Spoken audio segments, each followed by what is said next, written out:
Hi everyone, and welcome to blog post number 5 for Bellwright. Today we are going to be looking at the crafting system, and I know this is a topic that has been sprinkled throughout the previous blog posts, but today we're actually going to go through and demo some of the first early game crafting systems in place and show you exactly how that operates and do it specifically for this video. So, let's get into it. I'm sure that by now everyone is well aware of the usual crafting system. You take resources, make gear and equipment, that sort of thing. But in our case, we also have cooking that's going to be a big part of it.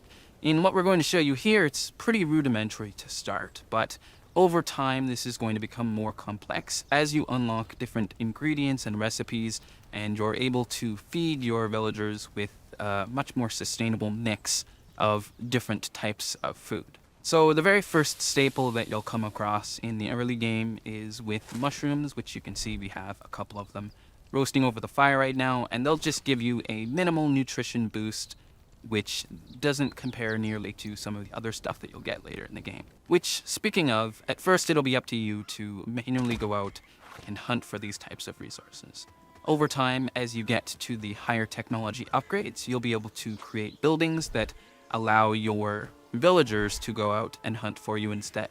So food is pretty straightforward. It's there to sustain the population as well as affect the morale of your soldiers. But there's also the equipment side of the crafting system that we still have yet to get into. You won't be crafting just one set of gear for yourself. Your entire population is going to need their own sets of armor and equipment as well, so it's important that you have the right setup for making sure that you can industrialize everything whilst still being able to craft your own sort of artisan armor for yourself. To do this, all we have to do is head over to our simple workbench, which is one of the first crafting stations that you'll find in the game, and you can see that we're trying to craft a simple axe.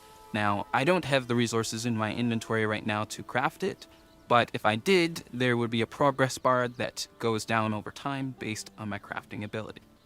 Additionally, I can use this to manually repair my weapons or tools as well. So instead of crafting it myself, I'm going to create an order with it by going into the Manage tab here, and as you can see, all I have to do is select the simple axe, and it will create a new order on the list, as well as have a number of items that I want to craft, and you can see that it currently says 1 off, which means I only want to craft one of these the one time.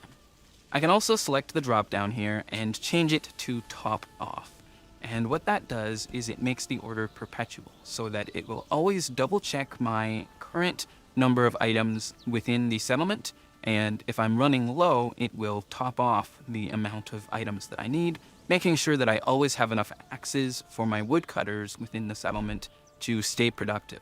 Just to show this example even further, let's go to an advanced workbench where you can see that we currently have some simple arrows that are being crafted, as well as some nails for another higher tier building that's currently being constructed. In this case, we're using the one-off to just create the nails in order to finish the building project, but we also have the top up with the arrows to make sure that we have a lot of arrows stocked at all times, so that if we ever have to defend against any raids, or if the villagers are using those for hunting animals, that they're always well enough stocked. This was just an important system for us to have so that while you're out exploring and enjoying the game, you can have your companions back at home doing most of the grunt work required. Now, one of the things that I want to stress, as I said before, is this is just the first look at some of the very early crafting recipes within the game. As you proceed further throughout the tech tree, there's a lot more convoluted recipes that you'll have, and so you'll have to make sure that you're producing plenty of different intermediary resources between every type of construction or every type of item that you're crafting.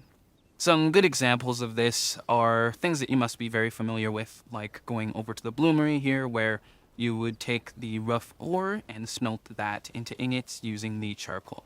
Eventually, as you get into the higher technology, you'll have a full-on forge and blacksmith where you're crafting these things en masse.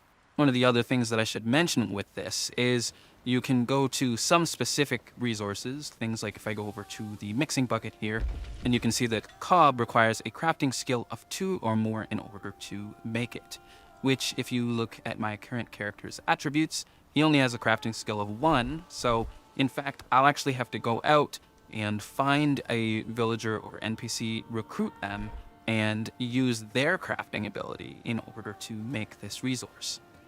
Finding the right balance between crafting enough resources to sustain your settlement from a gear and consumable perspective, as well as making sure that they have enough food to keep them well fed, will be an important balance that takes place throughout your experience within the game.